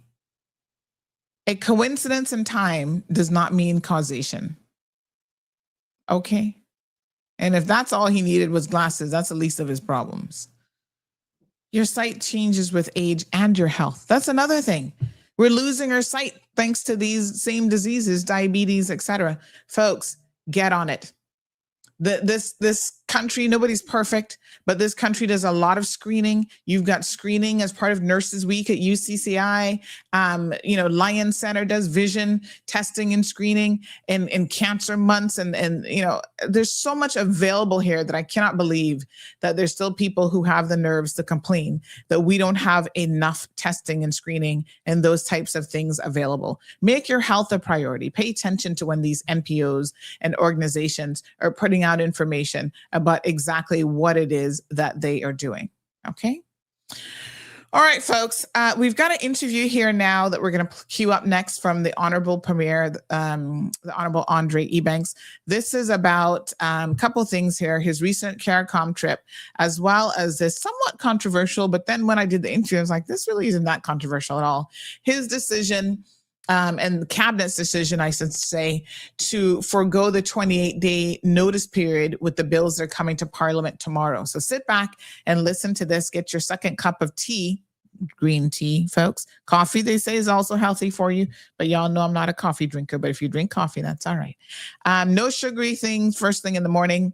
So forgo the sugar in your coffee. But have a listen to this interview now. Thank you so much to the Honorable Premier.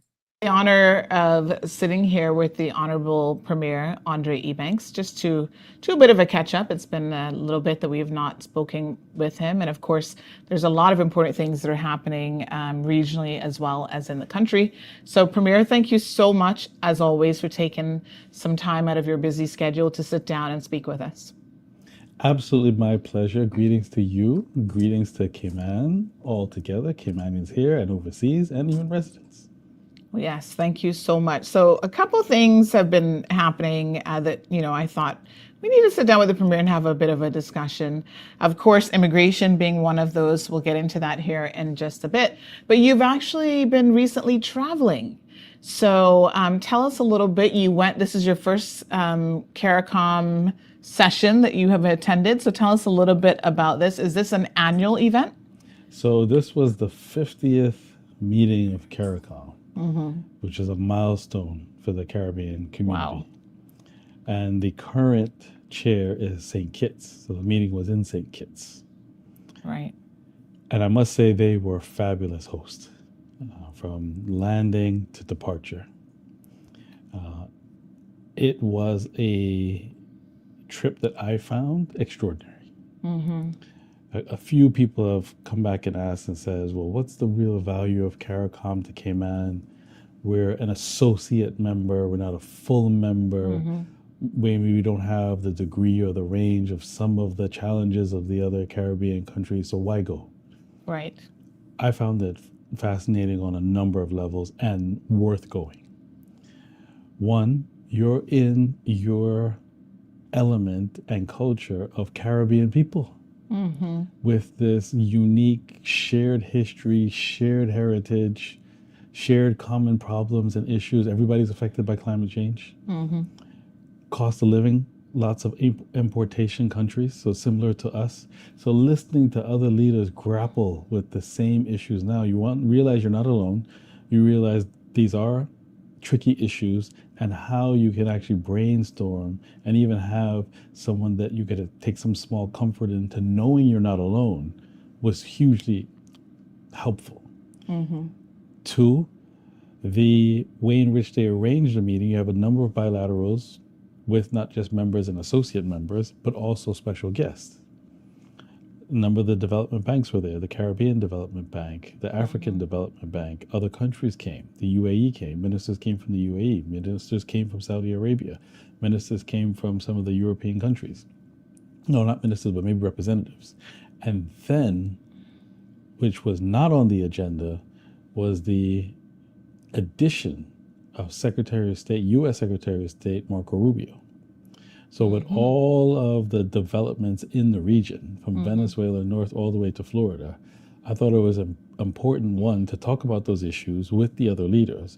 But then on top of all that, for the Secretary of State to come and address the entire membership, full and associate members, to set what the vision the U.S. has for the region. And Secretary Rubio would be interesting because, one, he is of Caribbean descent because he's of Cuban descent. Right. So he knows the region. And two, Florida used to be his electoral area. So he knows the common issues of the weather, of hurricane preparedness. So to hear him say, like, basically, we're here, there are issues and there are challenges and we'll have to work through them. But consider this a reinvigoration of the relationship between the U.S. and the Caribbean. So this isn't secondhand. This is, you're listening to him. I was probably about 15 to 20 feet away from him. So I'm not relying on somebody who was sent to the meeting, a paid agent. I'm getting this firsthand with the rest of the leaders. Extraordinary. Fascinating. For the benefit of our listeners, can you remind us all what associate membership means exactly? So there are full members who pay a larger fee and have access and voting rights on all issues. Associate members means that you have a significant degree of access. You pay a lesser fee, But you may not be invited to absolutely every meeting, and there might be issues that the full members may want to discuss. So, in another world, but I think that we have an even a greater degree of access. But say you take the UN, where they have observers. I think what an associate member is a little bit higher than an observer, I think, but it's akin to that, that you may have some sort of level of access, you're able to come to meetings, observe certain matters, but you may not have full participation in all the range of activities.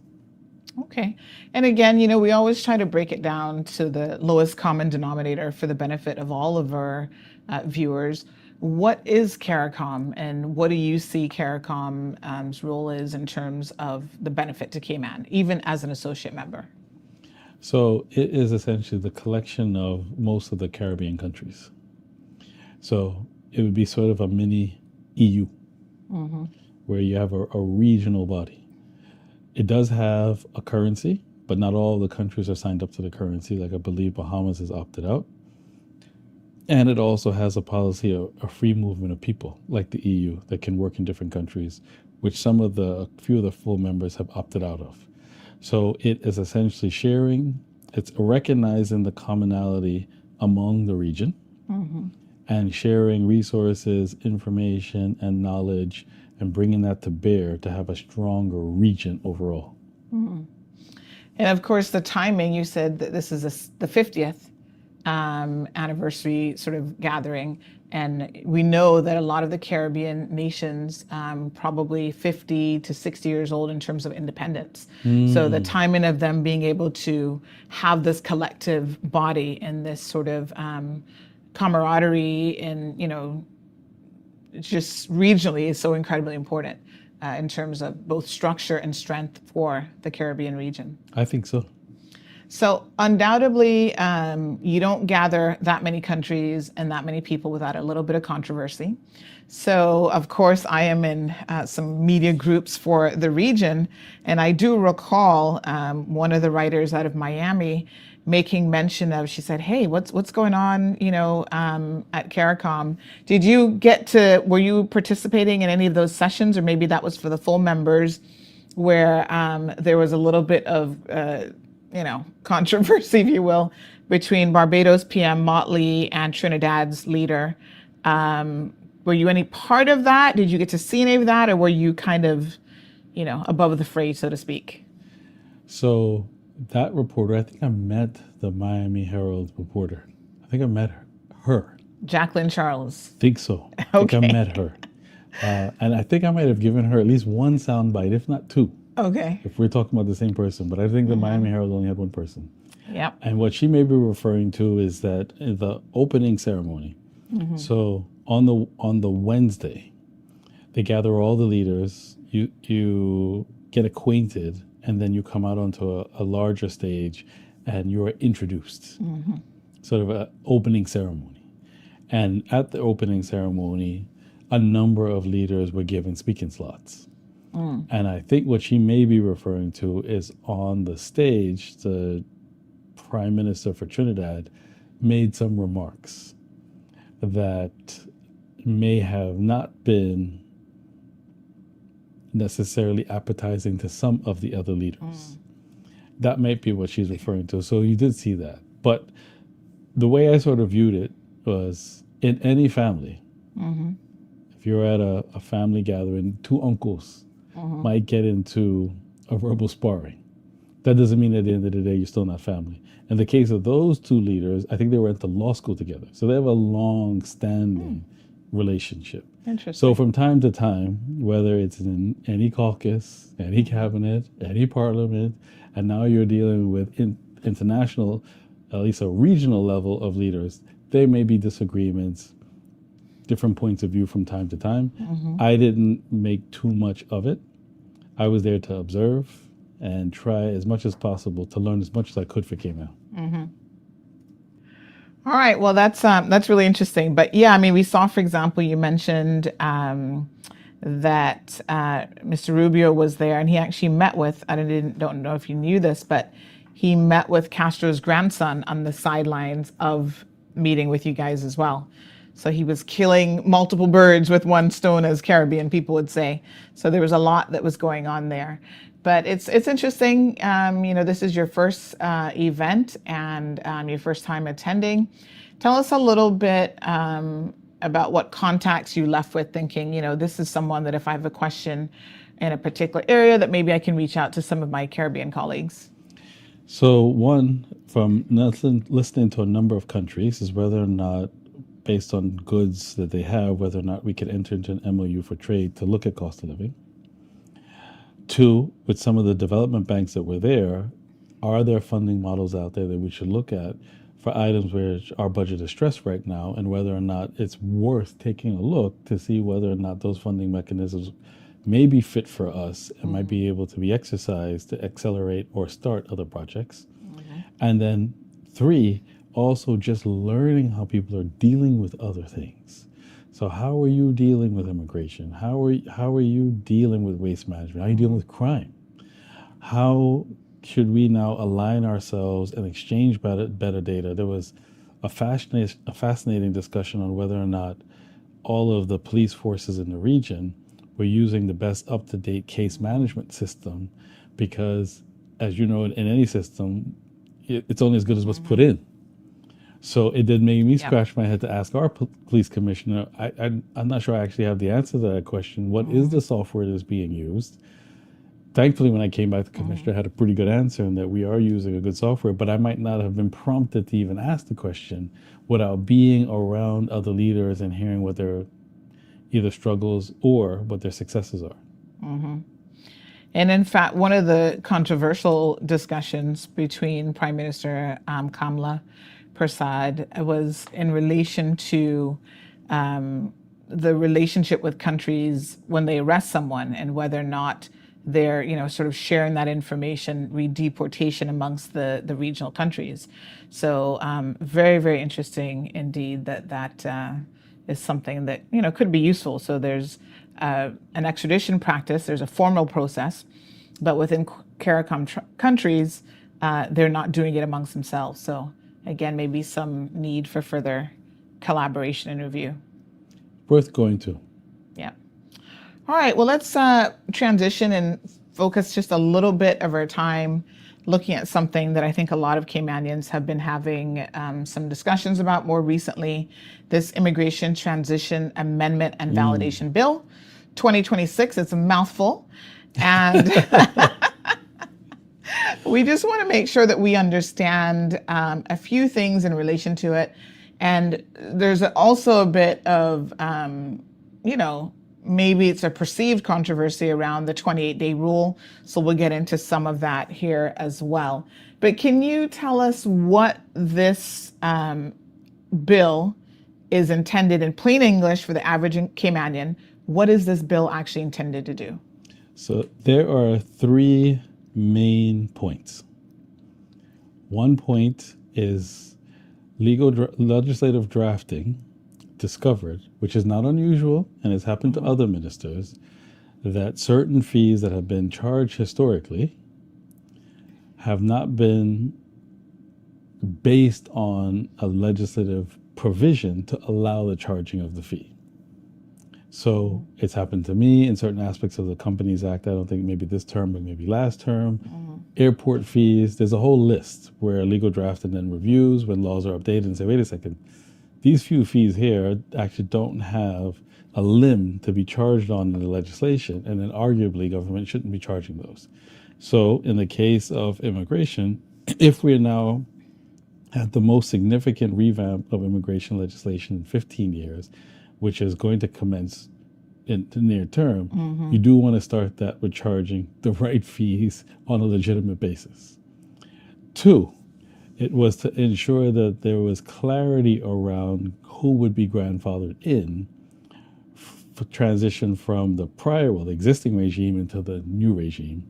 And then three, it was to try to fix a vexing issue where Caymanians who are known in the system to be Caymanians, having to prove they're Caymanian by going to go get a letter from a department to say, I'm Caymanian. Those three main points are the reasons for putting forward the bill? Of those, which do you think do you consider any more important than the other? Do you think they're all equally important for this government to address? They're important for a number of different reasons, and I think I just alluded to it. So the fees, you want to get that right. Right. Citizens should be paying lawful instituted fees, Right. lawful enacted fees. The vexing issue in relation to Caymanians, the driver for that is that we're getting it. This is not new. We've been getting this for ages. That it is an insult for you as a Caymanian. Now it comes about based on a way in which citizen status may be obtained through the various routes, Right. and collecting different pieces of documents to prove you're Caymanian. But listen, as you say, to bring it down to the lowest denominator, it sounds weird that you would go to an immigration authority who knows you're Caymanian, and you know you're Caymanian, to go get a letter to say you Caymanian. So what we're trying to achieve is to have a provision in the act that automatically deems you Caymanian if you're in particular buckets, so that you don't have to go through that step. Which then, if you now take it in practical terms, then assist you with a range of things and data that you go get in your day-to-day life. True story. Didn't know we were going to have this interview, and this was before we had started to put this bill forward. A few weeks ago, a gentleman was downstairs in General Registry, who I know very well in IT, and was frustrated. I just happened to go down there for a meeting. I wasn't going for anything particular purpose. And he said, because he knows very well, he said, Andre, I am frustrated. I have to go here to get a birth certificate. I have to go there to get a status letter. I have to go there to get an acknowledgement. And you know I'm Caymanian. I was like, sir, you know I feel you on this issue, and we're going to work on it. Because think of the time that you, in this busy day and age, it takes for you to go all the way around just to prove you're Caymanian. And based on how you obtain citizenship is how easier it is for you to prove it or not. So for example, on camera, show you now, I have mine, my EID. Oh yes, I need to go through in the process of getting. So now I now have one document. I don't have to go get a letter anymore. Right. That says I'm Caymanian. Yeah. Don't hold up too high, because Denny will tell you that somebody wants to steal your information off of it. I do need to get mine. So this has your immigration status on it. And Yes. This would preempt the need to get An acknowledgement letter. But okay. based on how you obtain citizenship, Right. in order for you to get this, you may have to still collect a suite of documents. Right. One of which may be the acknowledgement letter, which is what we're trying to facilitate and make much more efficient. So you're talking about I people's see. lives, you're talking about access to services, access and qualifying for particular matters. It's time to get on with it. Okay, I'm going to come back to that in just a second, because that is an important element of this bill. But let me step back. When you talk about the fees, express determination fees, how long have these fees been going under the radar and being charged? Sounds like And years. there is no legal remit. There's no power in the law to charge those fees, basically, is what this is. But we've been charging it. And that is not uncommon, unfortunately. Legal drafting does from time to time turn over a stone and say, Minister, these companies happen to be. These companies' relevant fees by the registrar are done with good intentions. Right. And there are fees similar to it, but without this, I think they look at case law in other regions where people have challenged the fee to say, I can't find where the government can charge this particular fee. So should it be charged? Then you get into a situation with, then does that mean if you go to court, your government now be refunding all this?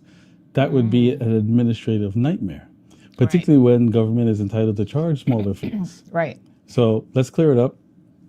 Okay. Can't say what would have happened and who missed what years and years ago. Yeah. Let's get it But done. let's fix it. Let's get it done. Okay. So this, the persons now to be deemed automatically Caymanian, they're individuals who were born on or before the 26th of March, 1977. That's Yes? one of the clauses. Okay. Is this the same category of people that we call ghost Caymanians? Is it this? No, No, that's different. no, that's different. Yes. That's different. Okay. So there still has to be a whole other category of persons that you're going to have to work out as a country what I you're see. going to do. What this is trying to achieve is those who are in the existing state of how these provisions and categories work now, to try to alleviate them from having to go down to a department and get a letter. The Okay. category you're talking about having gotten to that documented stage yet, Right. which is another matter to try to resolve. So you're doing it in stages then. It's Trying to. accurate to say that because Long-standing there's a lot issues. there's a lot to Trying do. to do them in stages. And Yeah. it can get confusing. So if you try to do too much at one time, Right. And that's why it's important, especially with immigration, to try to understand as much of this as we possibly can.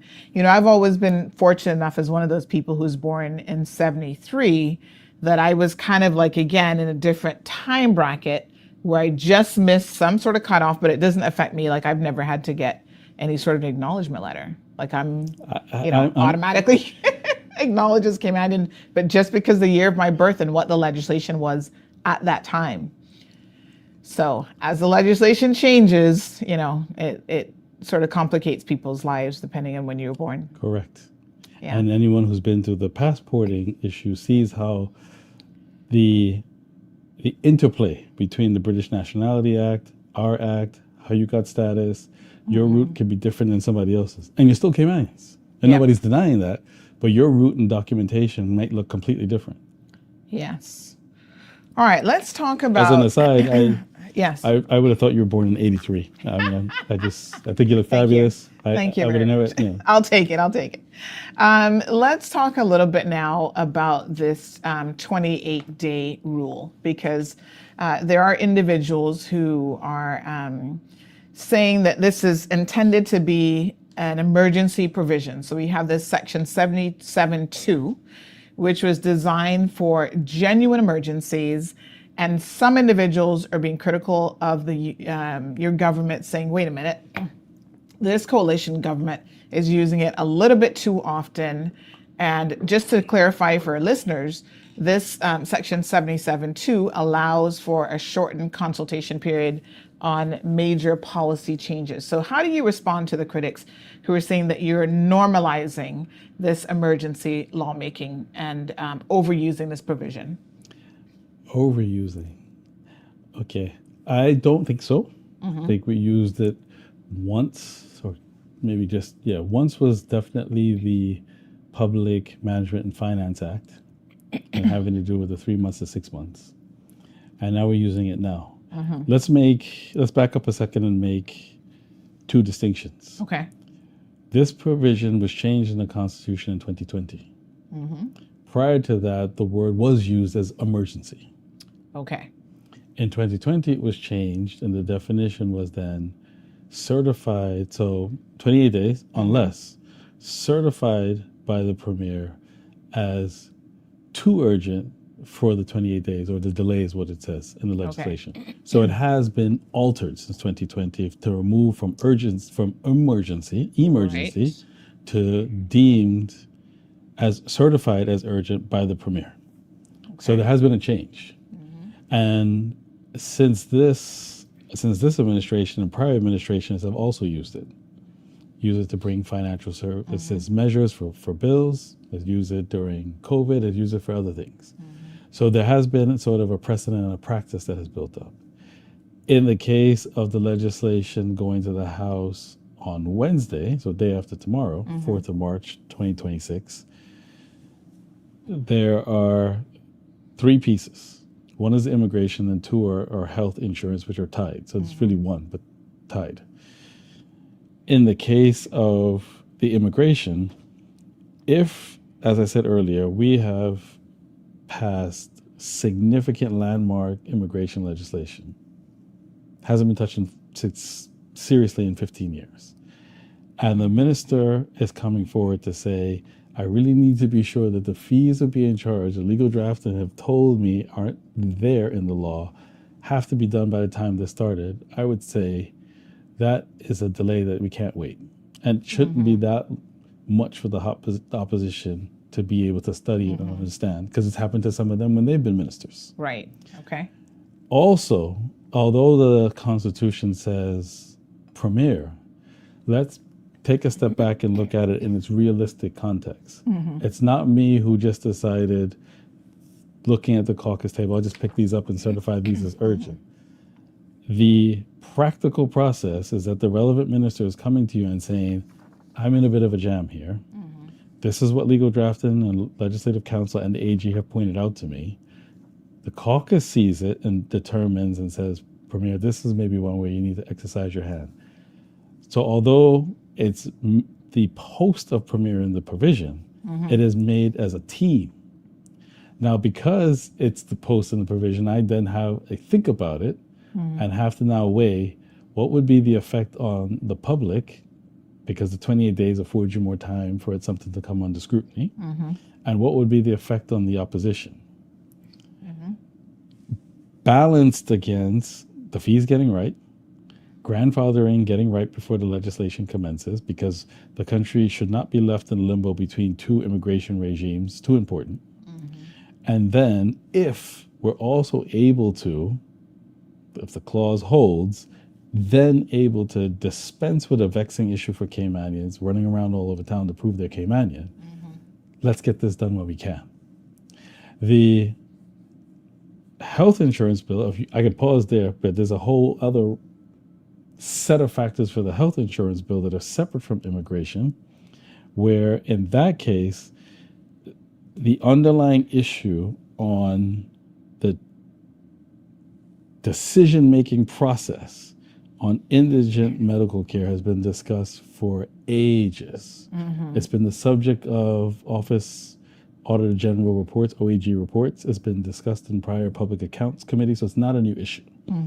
It's discussed, broadly speaking, when the infamous NGS 55 goes over budget.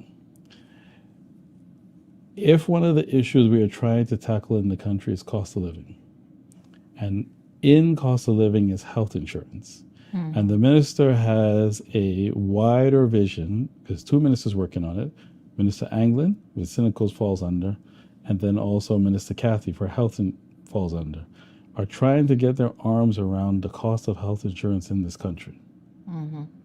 And says to me, there's a range of other amendments that I have in the Health Insurance Act, but this one amendment has the ability that it's small, and it might be a simple, smaller set of pages, but the effect of the amendment on the society would lead to greater efficiency in the system, because now the definition houses it pretty much within the Ministry of Health rather than the Ministry of Health and the Ministry of Social Development. So right now, if you're going for indigent coverage, you apply to the Department of Financial Assistance. Right. They then do the financial check. You then go to HSA to see what ailment that you have. And then as a historical hangover, you then go to the Department of Children and Family Services, because that's what the legislation says today. The determining entity is the Minister for Social Development on the advice of the head social worker. So we can all agree in this day and age, because that was at a time when the legislation was drafted, when there was a medical social worker at HSA. We can all agree at this day and age that DCFS should not be in the equation. So automatically what the country gets if this passed is the 25% of the time that is spent by DCFS on this issue, they get time back to be out in social work, is what they get back to their primary care, which helps families, Caymanian families. You then expedite a service for the Department of Financial Assistance, who's getting applications, getting more staff, the budget is growing. They then be able to then have a greater efficiency, because the team that has this now no longer has to deal with the cases.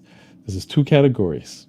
Those who are financially indigent, who are in their system, so recipients of welfare. But then you have the other case of someone who is middle class, is not in the Department of Financial Assistance database because they're not on welfare, but they can't afford the care. So those applications still get processed through the Department of Financial Assistance. And then Department of Financial says, why is this person coming here? They are never going to qualify for welfare, but they need the help. The more appropriate agency to be able to judge that and determine that is the health ministry.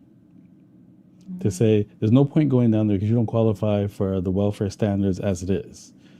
But you have a legitimate issue. Your baby has a rare blood cancer. Your private insurance has been outstripped. Now, one ministry is able to determine the call and create the efficiency for the applicant and also align the clientele with the budget rather than the clients being in one ministry and the budget being in another ministry. So the country at the end of the day gets budget efficiency, or at least a better handle on the budget. The social development ministry gains efficiency to be able to deliver more services. And then the client gets a better experience rather than to be bouncing around all these different departments. If the minister is saying it might take me another 3 to 6 months to work out all the other amendments, but I can do this now to get our better handle on indigent medical coverage, then we need to act now. Okay. So you would argue that the Caymanian public is not being shortchanged in any way by not having the full 28-day publication period. Obviously the opposition or other members might say, well, we need more discussion time, we need more research time. You don't believe in this particular instance that anyone is being shortchanged because of it. The benefits to the country outweigh the shortened time period to refresh your mind on the issue. All right, so you've highlighted that advanced circulation of your urgency letters was actually delivered or provided to all MPs as a step towards full transparency. Tell us a little bit about that. So when I was in the opposition for about 6 months last term, I remember when this exact provision was used. I understood why it was being used, but I remember thinking at the time when I was in the opposition, I don't exactly know what meeting this will be applied to, these bills will be applied to. I assume it's that one because I think for that it was near the end of the calendar year. But I don't know for sure. I have no date or time reference when the decision was actually made by the premier. So this all feels a bit odd, like I don't have enough notice. And then I got the concern from a particular member, MP Kenneth Bryan, happy to say the name, because this is how Parliament evolves. And it made me think how I felt. So it motivated me to say, well, how can I help? Because at the moment, the standing orders are silent on this. It may be a refreshing evolution to just issue the correspondence to all 19 members, as and when the House sits for the Standing Orders Committee. Then there are a couple of other things that members now, these standing orders are new, remember, they're 2025. I've picked up a few things. Maybe let's add this to the list of potential modifications. But in the meantime, this might be a useful stopgap to just release the information, say which meeting these bills are intended for, and that I use the clause proactively. And that's how it came about. So hopefully, whether it undergoes some sort of refinement, we then modify the standing orders to fill this gap. Right. And that was going to be my next question, because you've spoken on this before about good governance evolving. You've used that terminology. And so are you in a position to say what concrete standing order changes you could see bringing that would, really go more towards ensuring that there is good governance at all stops? So it would be to inform members when the clause was invoked, because right now there's no obligation to say it at all. And then two, to confirm which meeting the bills will be debated in, because they wouldn't know that. Right. Because the members wouldn't know whether or not we're going to summon a meeting on the 20th of March. So they could sit around and scratch their head. Is this for the meeting that starts the 4th? Is the government going to call another meeting? Why do that to them? Okay. So I think that, stakeholder input and participation is always critical to any bill. Sometimes even minor changes can have a trickle-down or unintended consequences. And do you see these particular pieces of legislation that are going to be going before Parliament in just a few days, whether, Chamber of Commerce, the Health Services Authority, any patient groups, Do you see any of those groups potentially having concerns because of the shortened consultation period, or do you think that these changes are so straightforward that it removed the need to have that additional stakeholder consultation? Well, in relation to the health insurance, because I say that has been in the public domain for quite some time, and the proposal to align the indigent medical care provisions into the Ministry of Health, I don't view that as something that should be difficult to adapt to. However, legislation can be amended. If a difficulty arises, it can be amended again. And in the case of immigration, again, the fees I think are straightforward. I think clarifying the grandfathering, people may not agree, they may want another category included, but it's there. And again, that could be amended. And I think in that bill, there's a clause that Cabinet can commence different clauses at different times. So that's a useful provision that in the event, as a absolute fail-safe, you discover something on the floor, you can say, well, Cabinet doesn't actually have to commence this one. And it's not unusual then for another amendment to come before the commencement clause. Okay. Well, thank you so much. I mean, these things can get a little bit technical, so people don't always understand the sort of intricate details of how Parliament works, what standing orders are. So I think anything that we can do to lend to the discussion, to explain the process and why emergency provisions or urgent provisions are utilized and in what circumstances, I think it's beneficial for the general public to have that level of understanding. And as we always say, you know, throughout CMRs, you got to be repetitive to have the average person kind of understand some of these more technical things, especially. And in the final analysis, one of the things that I really try to pride myself on is teaching people, like, you know, this is how things work, because I think we're all participants, we're all stakeholders in this at varying levels, perhaps, for each and every single one of us. Even if you're here on a work permit, you're a stakeholder to some extent in this country and what's happening here. How would you encourage individuals, especially Caymanians, to be more informed, learning more about government, about Parliament, about how these processes work, so that they're not engaging in misinformation, or they don't get gaslighted by someone who is, for political reason, trying to say, well, you know, they're not giving us the 28 days on this. And, you know, what would you say to the average Caymanian to ensure that they're doing their best to get educated? What can they do, really? So start with me. Put my hand up. When the request came in for your interview, that was one of the reasons in my mind. To put forward in advance the government's position on it is a reason. But another reason, when I saw the request from you, I was like, you know what, this gets kind of technical. Right. It's in the weeds of the Constitution.